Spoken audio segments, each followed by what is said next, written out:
Well, hello everyone. Welcome to today's video tutorial. We're going to be talking about philosophy itself, go over some of the basic things. This will be especially useful if you are really beginning um, with philosophy as something brand new to you, if you're not very familiar and very well versed in it. We're going to start with the basic understandings and concepts of how to understand what philosophy is. I will share my screen so we can get started with taking a look at our question for today.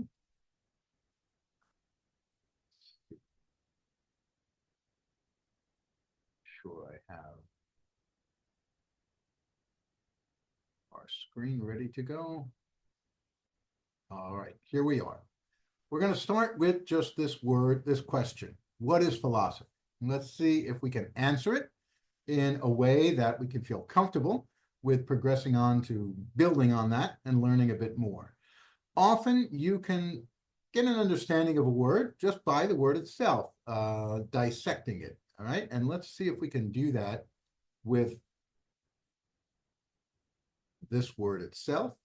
Okay. Let's make that a little bigger. All right. So if we divide the word philosophy in half, okay, put that dividing line right here. The Greek prefix of philo means like a love of something or a pursuit of something or a desire or a search for something. All right. Something that you are embracing, something that you're after. Okay. So that is the first part of the word. Now, osophy is kind of what we call an uncovering or a discovery of something. The Greek suffix osophy relates to a kind of knowledge or discovery of knowledge or wisdom, or more importantly, a truth that we can feel confident about, but not just any discovery of knowledge or wisdom and truth, but one that makes a difference. Meaning that once we uncover this, once we find out this truth, it changes things. It brings the world into a whole new view of things, right? If I can come up with the simplest of analogies for us, it would be probably, let's say, about Christmas, right? When you're young, Christmas has a lot to do with Santa Claus, right? And you believe in Santa Claus, and you're always thinking about Santa Claus and what Santa may bring you, and people are telling you about that. Okay. But once you get a certain age, that stops, right? And you no longer look at Christmas that way. You no longer sit there expecting Santa to come and so forth like that. And it changes everything, right? Once you know this about Santa that you didn't know before, Christmas takes on a completely different light. It makes such a difference, though, that we can't go back. Once you know a truth about something, you can't go back and not know or disbelieve the truth because it's already a truth for you. And philosophy is just that. It's kind of like an opportunity to dwell or reflect or question big, important things that make a difference in our lives. And it's not necessarily so much about the discovery of the truth as much as it is the exercise of trying to uncover the truth. So the questions themselves become very important in the process. Okay.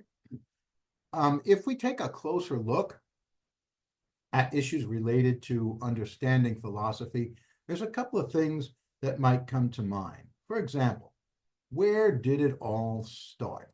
Okay, so where did philosophy have its origins?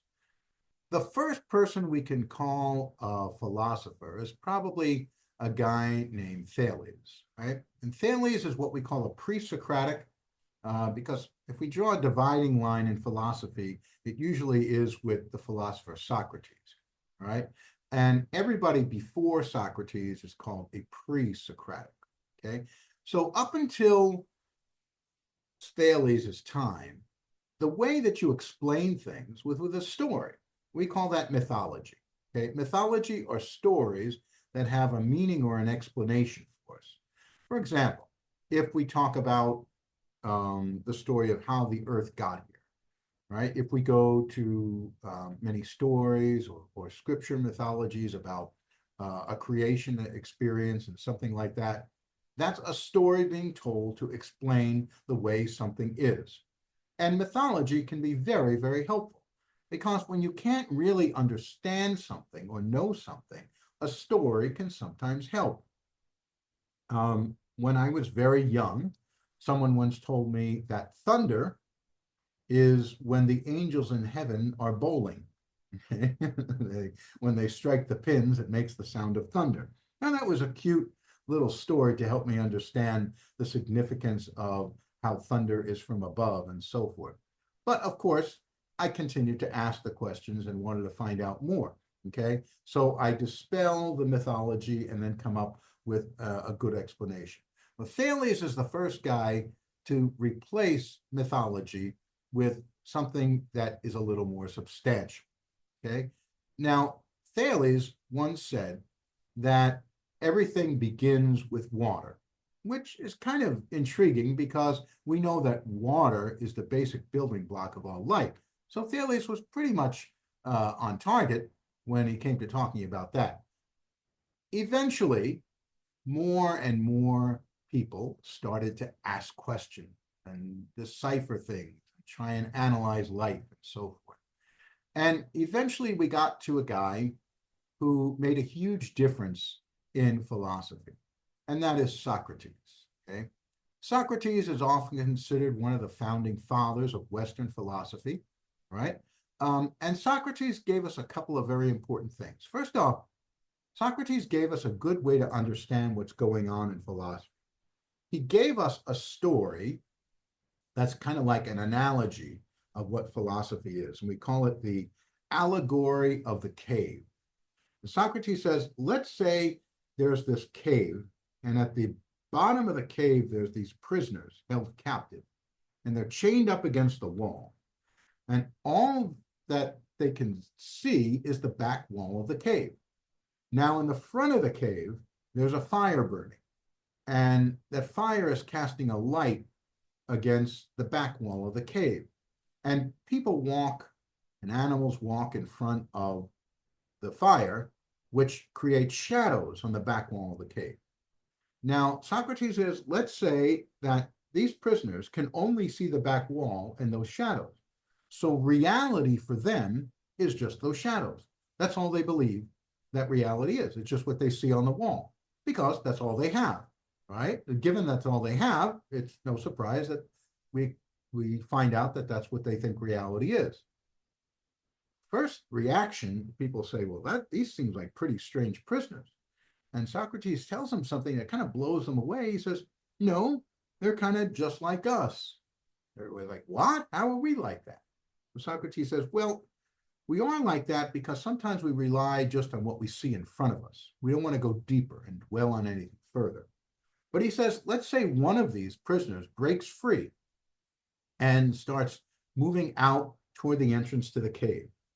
Eventually, at some point, he sees the light burning in the fire at the front of the cave. Now, since he's not used to light, the light kind of blinds him a little bit, and he's a little hesitant. But of course, he doesn't stop because he's curious, right? And that's an important part of philosophy. You have to have that curiosity, that kind of inborn interest, the desire to kind of find out the answers, right? Like a compelling sense that I want to know. So Socrates says, let's say this guy gets out and he sees everything out there, right? He sees the sun, the moon, and everything, the people, and he realizes, hey, what I used to see on the wall, that's not reality. This is reality. So he goes back into the cave to tell the other people, but of course, they don't know what he's talking about. They think he's gone crazy because they can't understand or appreciate his experiences. And that's kind of a little bit of what goes on in philosophy. Since much of what we do is internal, our own thoughts, our own understandings and awakenings and enlightenments, sometimes it's very difficult for others to see what we are seeing, right? But of course, that doesn't stop us, okay? So as Socrates says, philosophy begins with wonder. Wonder is kind of like our curiosity, the inquisitive nature. We want to know, not so much that we want to know, we need to know. We feel compelled to know. All right. Usually it's like something going on in our life, maybe some incident, sometimes maybe the death of somebody close to us.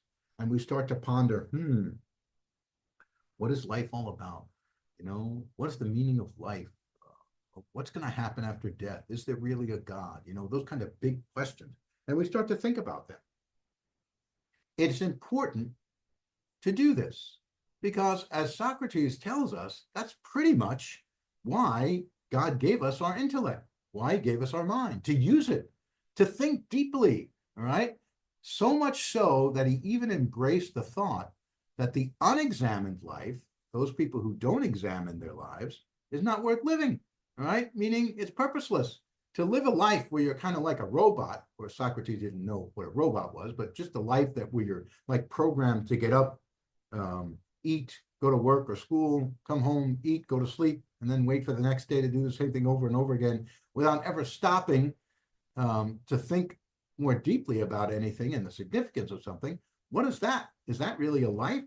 Okay, like you hear people say, if you really want to live life, you have to stop and smell the roses. So for Socrates, you really want to live life, you have to stop and examine it, okay, to really ponder it, to think about what it really means, what life is all about, what some of the more important things in life are all about. And he gave us a method to do that. It's called the Socratic method. The Socratic method is a way of doing philosophy by asking questions that are designed to clarify them, revealing their strengths and weaknesses. Okay, let's look at this short little video of what this tool in philosophy is really all about. Here's Socrates. While he loathed formal lectures, the philosopher frequently engaged friends and strangers in lengthy conversations about morality and society. These discussions weren't debates, nor would Socrates offer explicit advice. In fact, the philosopher often claimed to know nothing at all, responding to his partner's answers only with further questions. But through this process, Socrates probed their logic, revealing its flaws and helping both parties reach a more robust understanding. These insightful questions made Socrates beloved by his followers. Two of his students, Plato and Xenophon, were so inspired that they replicated their mentor's process in fictional dialogues. Okay, so basically what we have then is a process of trying to uncover the answer by asking the right question. So philosophy very much is about asking the right questions. You may not always get the answer to them or the answer that you want, but the questions are very important. They provide us with an opportunity to really try and understand what's behind all of the big things, all of the things that really matter in life. Okay, and if you watch the video that I posted there, the presentation, What is Philosophy? You learn a little bit more about what Socrates did and how his method of doing things really changed philosophy. Because, a lot of times people think they have the answer, right? Which is great, right? But the Socratic method can give us a way of making sure that those answers really make sense. Because if they don't make sense, then what good are they? Now, the Socratic method asks the questions to really analyze the ideas or the answers or the truths by making sure we can say exactly how they do make sense or don't make sense. If they make sense, great. We got a good argument, a good reason to believe something. If they don't, well, we probably should keep working. Okay? Now, one of Socrates' students was Plato, right? And pretty much everything we know about Socrates comes from Plato's writings, right? Where he wrote about the dialogues that his teacher, his mentor, would have. And that's how we know much of what we know about Plato. Now, Plato was very learned in a variety of disciplines, which was very different than Socrates. Socrates never really was very well versed in too many other things, all right? But he was big, Plato, on knowing a lot of things, especially math, right? There's even a story of how he got himself in a lot of trouble by being a math tutor and sold into slavery. But he was finally rescued from that. And he came and he founded this place called the Academy, which was in Athens, a school of very deep thought, to give an opportunity for the philosophical endeavor to really take off. One of Plato's students is Aristotle, right? And Aristotle was very big on what we call something called apologetics. Apologetics is a way of doing philosophy to give detailed reasons why something is a good thing to believe. So while Socrates had the right questions to ask to see whether or not something is worthy, Aristotle made sure that the reasonings were included in your beliefs, in your perspectives, in what you were trying to say. So these are the three key people when it comes to trying to understand the beginnings of philosophy: Socrates, Plato, and Aristotle. But now let's try to take a look at philosophy by looking at what we do in philosophy, what we study, the different branches of philosophy. We'll look at the four main branches, okay? The first one is called metaphysics. Metaphysics is the philosophy of reality, all right? We ask the question, what is real? What makes something real? Okay, what is consciousness? What's going on in my head? Okay, does our world really exist? Are things illusions or are they real? Okay, why is there something rather than nothing at all? Okay, so I look around me, I see the world, the universe. How come it's here? Why is it here rather than not here? Okay, so first thing we need to do is to have a standard for assessing reality. Okay, what would that be? What do I decide helps me understand that something is real? Is it an important question? Pretty much, because if something is not real, you don't have to pay attention to it, right? Think about it. Do you believe in ghosts? I don't know. Maybe you do. Maybe you don't. If you do, then certainly it's something to give consideration to. If you don't believe in ghosts, then why worry about them? Okay. If you're driving along and somebody says, watch out for that tree. If there's really a tree there, you have to pay attention. If there isn't, and they're just joking with you, then you don't have to worry. Okay, so whether or not there is something real or reality exists is an important question for us, because we don't have to worry about things that don't exist, but we do have to worry about things that do exist. There are a number of theories to help us with this assessment of reality, all right? We're not going to identify anyone as better than the other. We'll just say what they are, all right? You might like one of them or not like one of them or not like all of them or whatever, but these are pretty much the three most popular theories of metaphysics. The first one is called materialism. Materialism is a denial of anything beyond the visible or material world, okay? So what we say is that all reality is composed of matter, molecules. If you want to know if something is real, you determine whether or not it has molecules. If it does have molecules, it's real. If it doesn't, then it's not real. And, you know, for us, those of us who grew up in the scientific age, makes pretty good sense, right? How do you know whether or not a desk is real? Well, knock on it, right? You can hear the wood molecules when you bang on them. So it has wood molecules, it's there. It's not so much about visibility, because there are molecules that we may not be able to see, like air molecules and so forth, but we know they're there, right? As long as the molecular structure is there, we know we have reality, right? When there's no physical matter, no reality, okay? A 17th century philosopher in England called Thomas Hobbes was a very big materialist, right? And he said, no matter, no reality, right? So the determination of reality is the physical world only. There's nothing beyond that. There's nothing deeper. Another theory is what we call mind-matter dualism. It's kind of where we combine both of them. We say we have the material world, but we also have the mind, which is not part of the material world. The mind and matter are two separate things, and they kind of work together. Famous French philosopher René Descartes was a mind-matter dualist, and he said that one can doubt the potential illusion of the senses, meaning that sometimes our senses play tricks on us, right? We think we see something or hear something, but actually we don't. That can happen. Have you ever seen a good magician? I mean, a really good magician, an illusionist, someone who could make you believe that they're actually sawing the person in half, or that something or someone disappears. All right.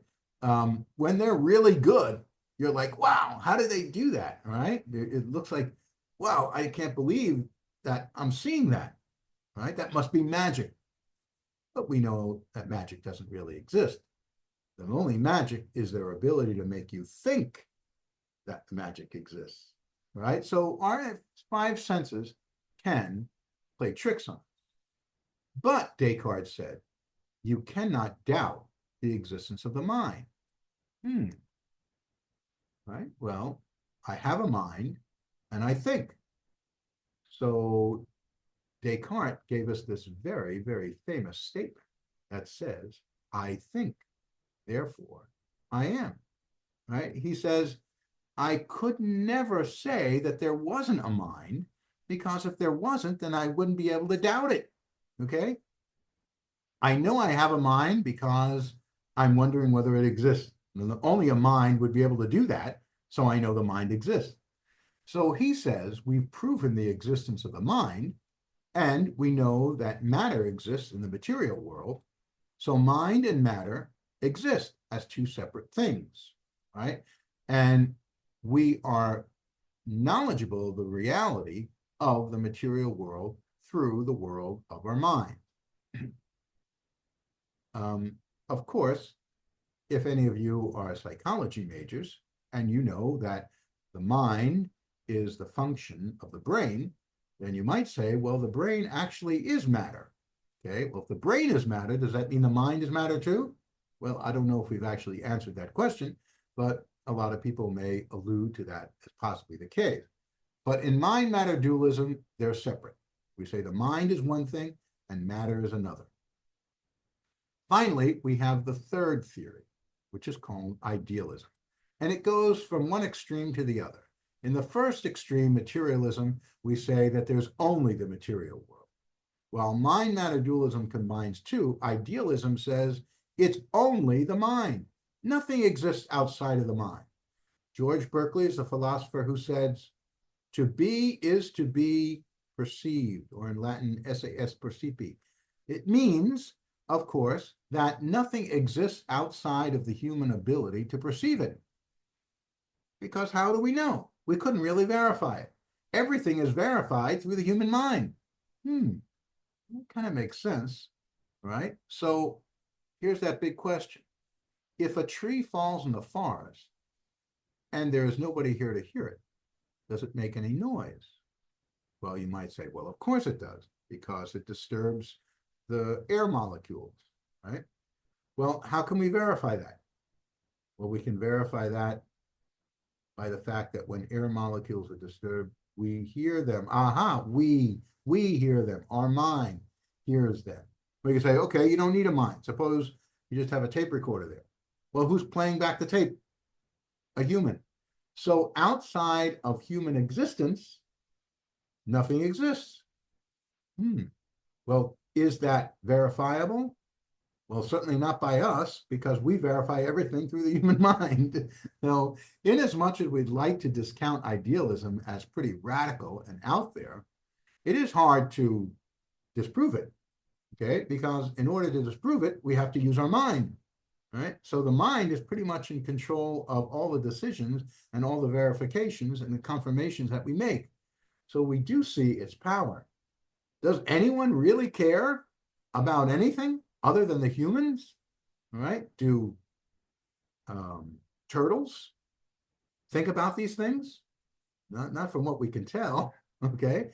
But we can't, this is part of our human limitation. We can't really get out of the human mind. We can't get out of our human existence to verify what we know in the human existence. So idealism is pretty tough to disprove, simply because the only way to disprove it is by doing what it says it is, by relying on our mind. All right, that is metaphysics. Another branch of philosophy is called epistemology.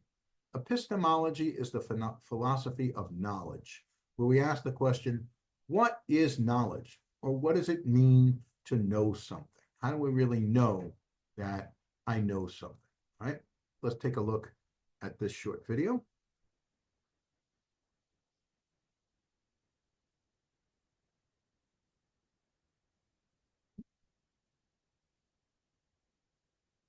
Know. The English verb know is used in several ways. You can know a person, Alice knows Pierre, a place, Pierre knows Paris, or a language, Alice knows French. But the most common way of using the verb to know is the way we use it when we're speaking of someone knowing a fact, as in, Alice knows that it's raining outside. In this series, we'll be focusing on this knowing a fact sense of the verb to know. Sometimes this is called knowledge that. But actually, along with that, you can use question words like where or when.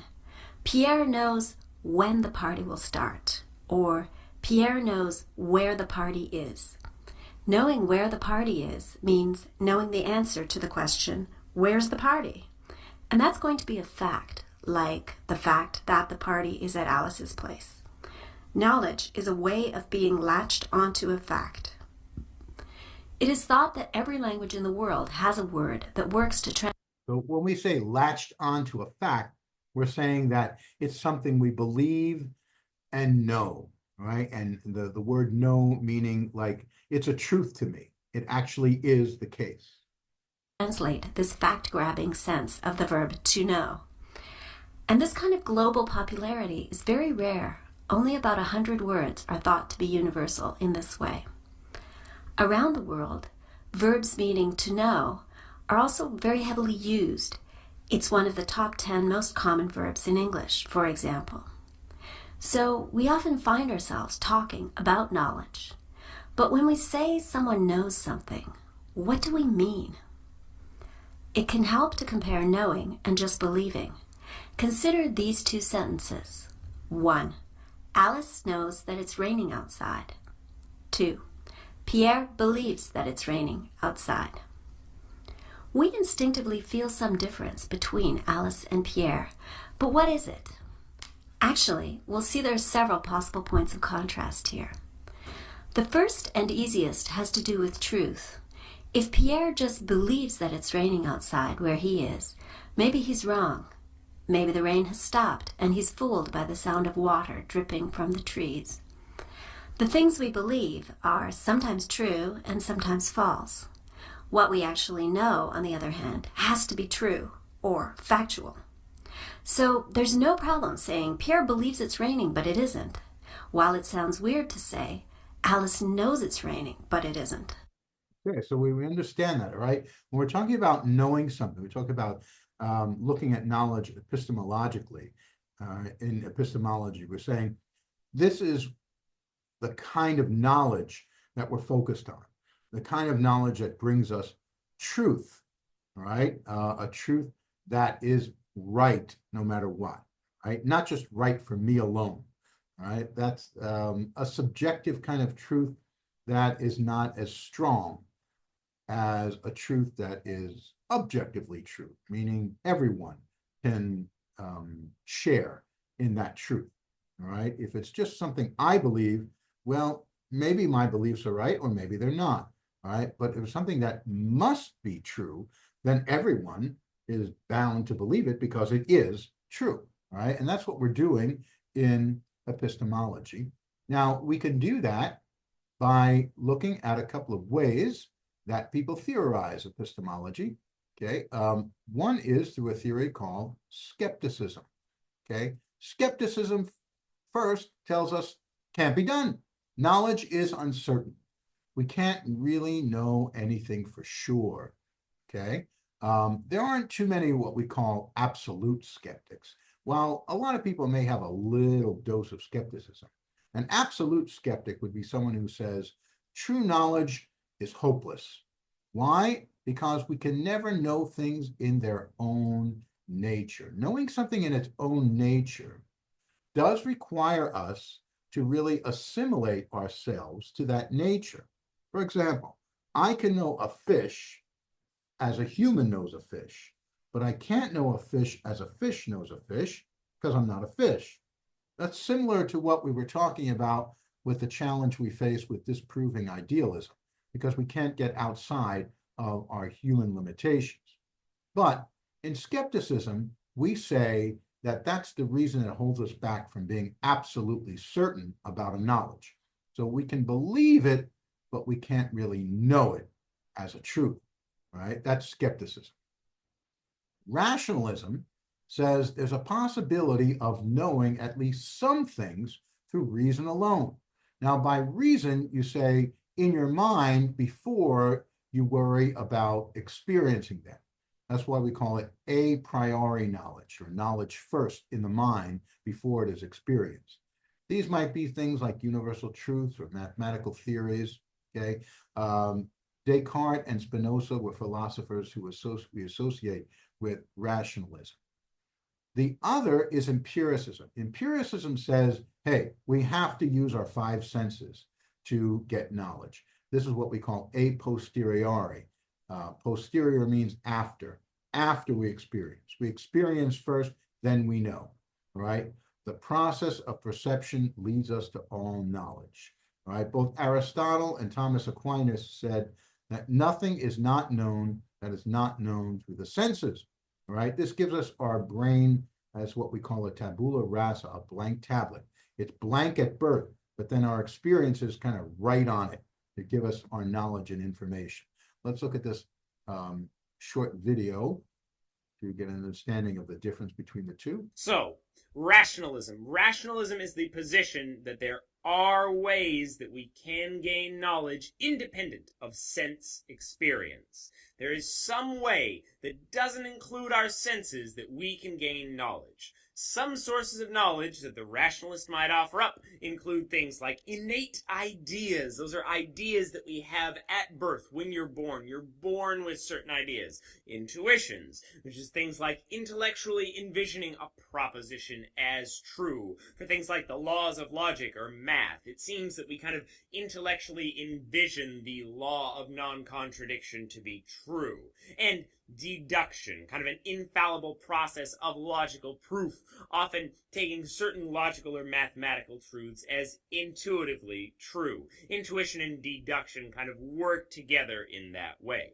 Those are some of the ways that rationalists claim we can have knowledge without sense experience. Empiricists, on the other hand, however, are going to claim that the only way we can get knowledge, if we can ever get knowledge, is going to be gained through experience. Any knowledge that we have is a posteriori, according to the empiricist. The empiricist claims that none of our knowledge is gained through innate ideas, intuition, or deduction alone. They could be in some way combined with sense experience to get those ideas, but they have to include sense experience. These positions only need to conflict, though, if they're framed over the same subject matter.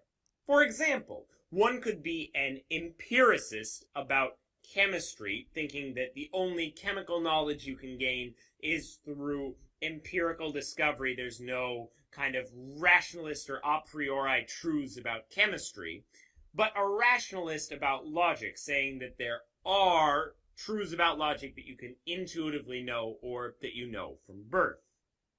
Okay, so that helps us understand a little bit better about what we're talking about when we're trying to figure out how knowledge rests in our mind, okay?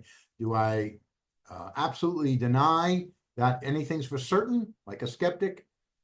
Do I trust my mind in reasoning through things as a rationalist? Or am I an empiricist that demands that my five senses experience it in order to really verify and know that it's true?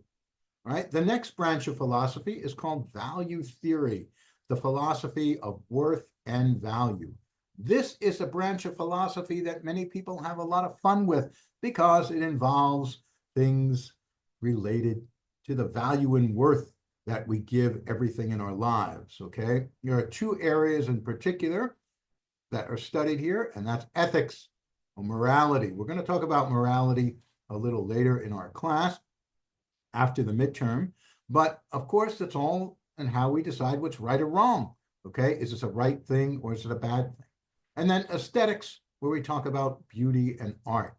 Is it really just in the eye of the beholder or not? Okay, now most value theories fall under two categories. One is that they could be objective. When we say that something is objective, we say that something is what it is in and of itself. It has intrinsic value. It just is good. It just is valuable. It just is wrong. It just is evil or sinful. Okay. Objectively speaking, you would say something like murder is wrong. Okay. Or lying is wrong. Or diamonds are valuable. Okay. That's an objective view of something just because they are.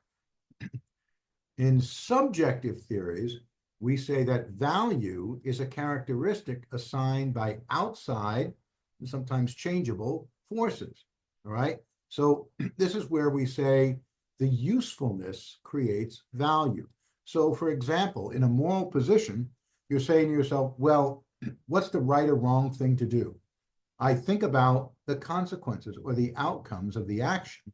And if they're things that I like, or will bring about something pleasurable, I would say that they're good things or right things.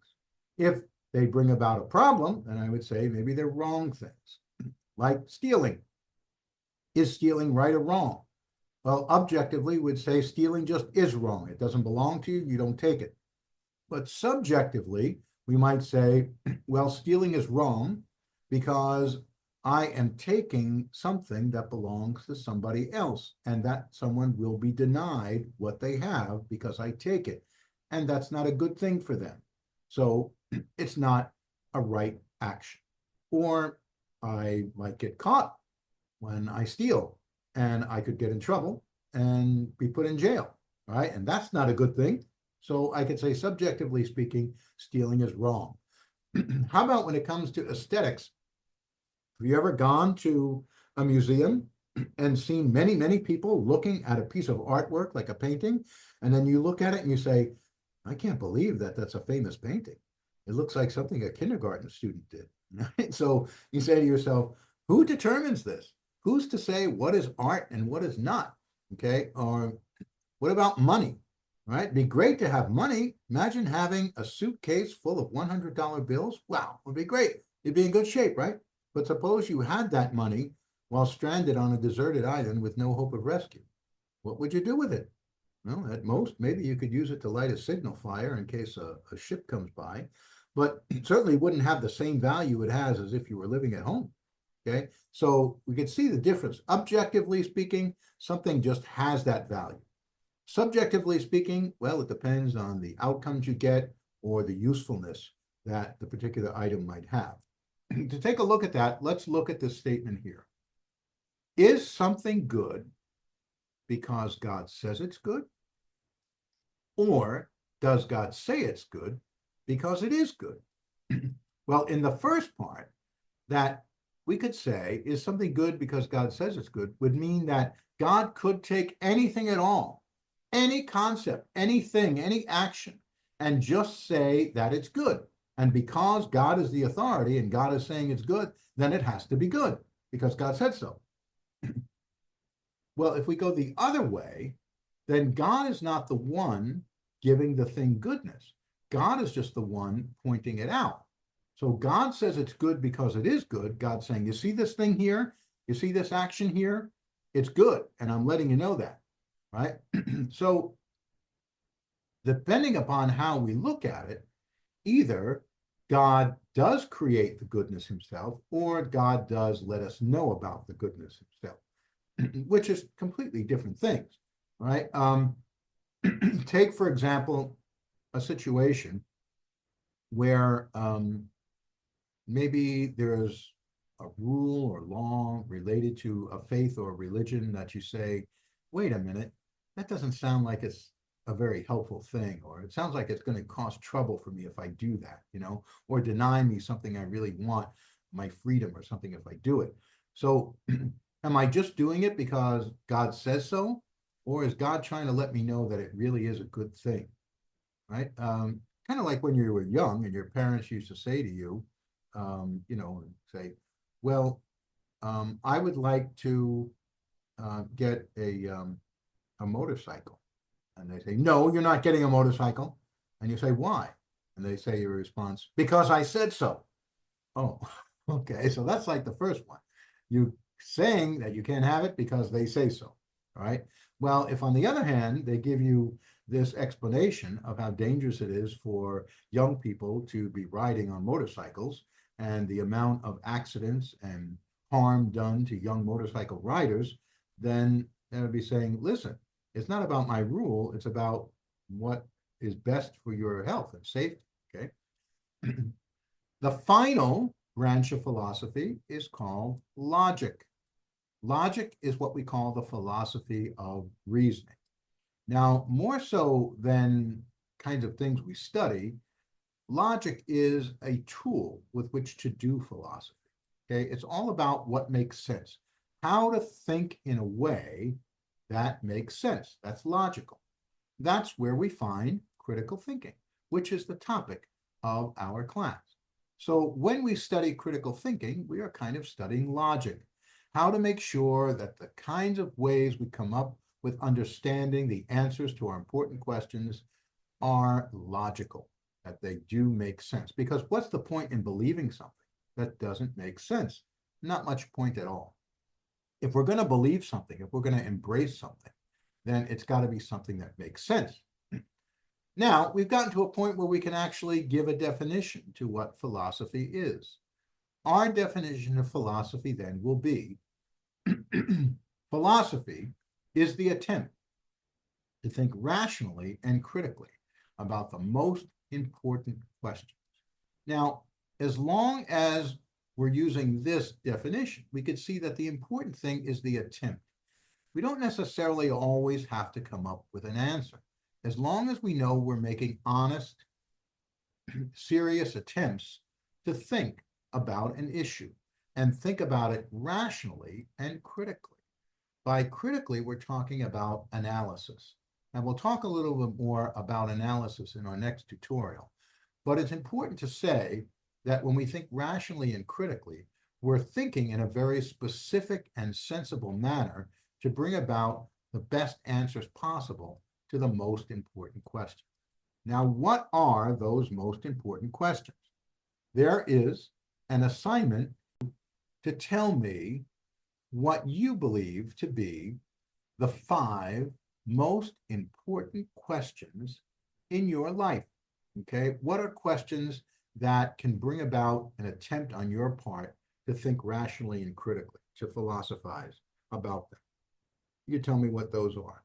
That is philosophy. So we did a lot in this tutorial. We took a look at philosophy by looking at the word itself. We took a look at some of the important people, and then we took a look at the kinds of things we do in the different branches of philosophy. Hopefully, it gives us a little handle, a little background, a little foundation in order to really understand what philosophy is and what goes on in philosophy. In our next video tutorial, we'll dive into the textbook and take a look at chapter 1, as well as what goes on in critical thinking, how we do analyze and assess important information. Take care of yourselves, and I will see you next time in our next tutorial. If you need anything or have any questions, do not hesitate to email me and get in touch with me. Bye-bye.